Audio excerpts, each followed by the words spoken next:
is California Edition. I'm Brad Pomerance. We are joined today by Christina Gagnier. She is a nominee for a seat in the United States Congress. That seat is currently held by Gloria Negrete-McLeod, who is not running for re-election. It's essentially an Inland Empire seat.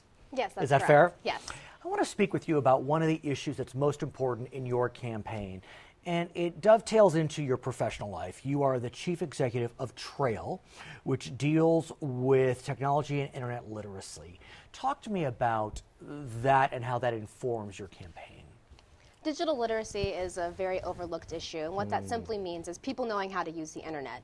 In the United States alone, there's 60 million Americans who can't use the internet, and that seems like an unbelievable figure, especially in California, where if you go 400 miles north from here, we have Silicon Valley and all these innovative companies. But the reality is that a lot of Americans are overlooked when it comes to technology skills. I want to talk more about that specifically, because I think that the issue can get conflated.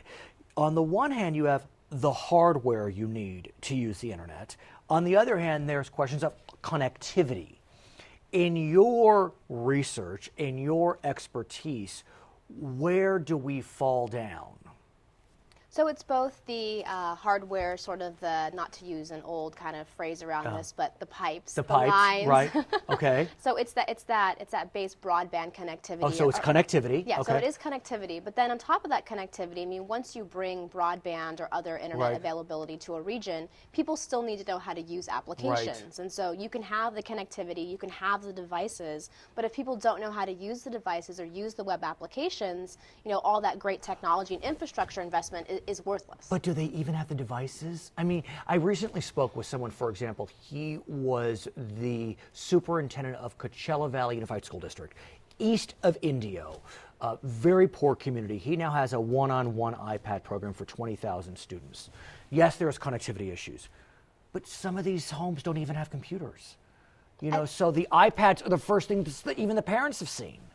Yeah, and I think that you're going to find that across California. I mean, as school districts have tried to roll out one-to-one programs, you know, having those devices, you're opening up a child's mind to this vast universe of information and exploration for the first time.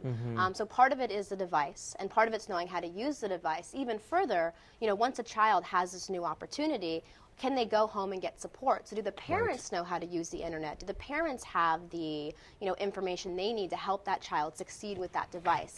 And this superintendent was describing for us that while there is connectivity at the school district, in some areas of, we'll call it Eastern California, there's just no connectivity. It doesn't have to do with poverty. There are just no pipes. You know, it's a rural area.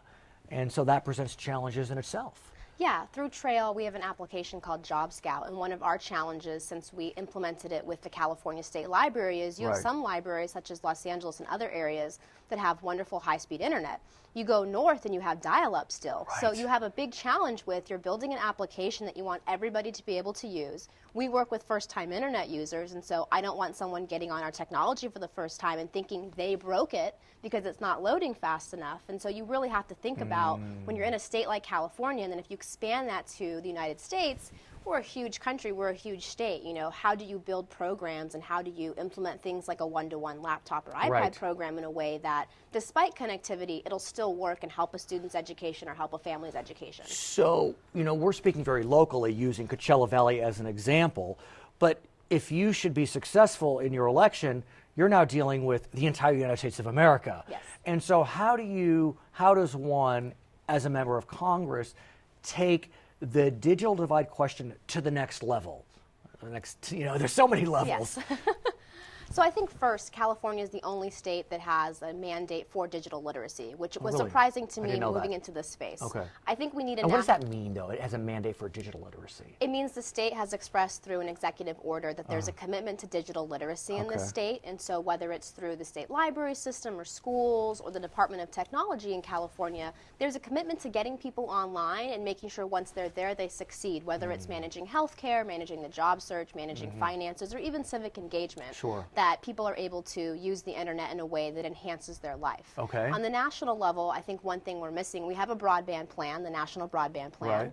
Right. We're still moving a little slow compared to the rest of the world with broadband, but we don't have a national digital literacy policy. And I think it's something that both, it's not a partisan issue, it's a matter of getting people online and committing to making sure adults and children alike have internet skills. So when you say we have a broadband plan, I think what you're saying is that we're working to get the pipes. Yes. But once the pipes are out, if you don't know how to hit www and what that means, yes, that's the literacy element. Yes, so we're tackling the infrastructure issue. I think that as we tackle that issue, though, throughout the country, area by area, we also have to remember that even when you bring technology, even when you bring devices, there's that next layer. And I think that that's where policy is going to go. So once we continue to mount this broadband challenge, we have to think about, kids that are born today, what skills are they going to need to compete in our economy?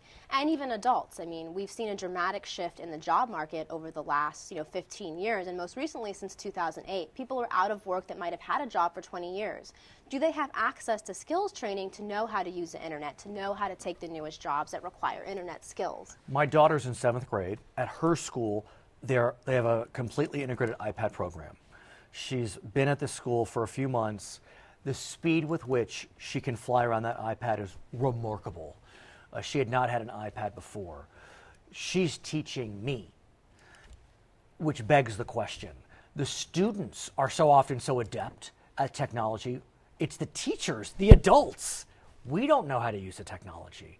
And so at a certain level, there's a bit of a disconnect where the adults aren't up to snuff. What do we do about that?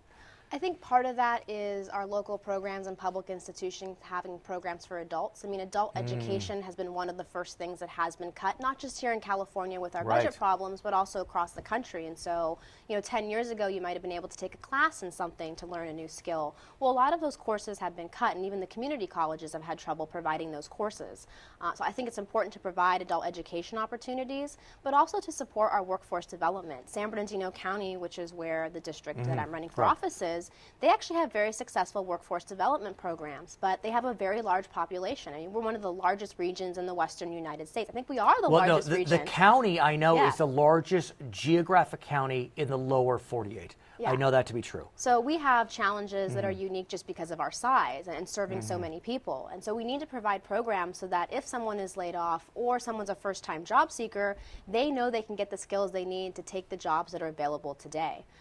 But also to complement that, we need to make sure that there's industries in the area that are providing those jobs. And that's, I think, the big challenge for the Inland Empire is we have a lot of hardworking families who have suffered from job loss and industries like leaving the region.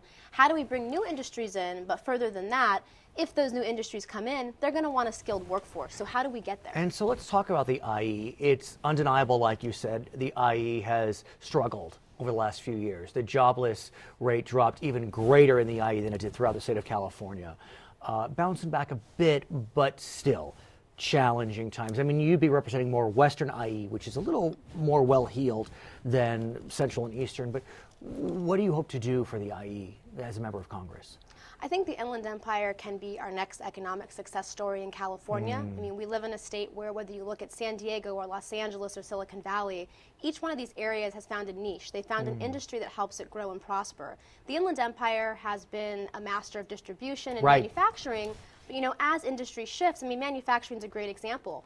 It's still a well-needed industry, it's still growing, but it's growing in new ways, things like 3D printing. Well, do we have the skills training? Do we have the workers that can accommodate new types of manufacturing coming into the district? We've also seen companies like Amazon. Like, you wouldn't think that Amazon, one of the hottest tech companies in the world, what would they need a place like the Inland Empire for? Distribution. Two. Third, and a third one's opening up. Okay. So, I mean, that's what they need, and we have the people and the resources to provide the land and the skilled labor to help those companies. So you feel as if the region is bouncing back. You can feel it kind of in your core that the worst is behind us and we're heading forward? I think that the region still has an unemployment rate over the national average. Yes, and even our national unemployment numbers don't reflect several things. One is underemployment, but also youth unemployment. You'll come back? Yes. Her name is Christina Gagnier. She is a nominee for the U.S. Congress. My name is Brad Pomerance, and this is California Edition.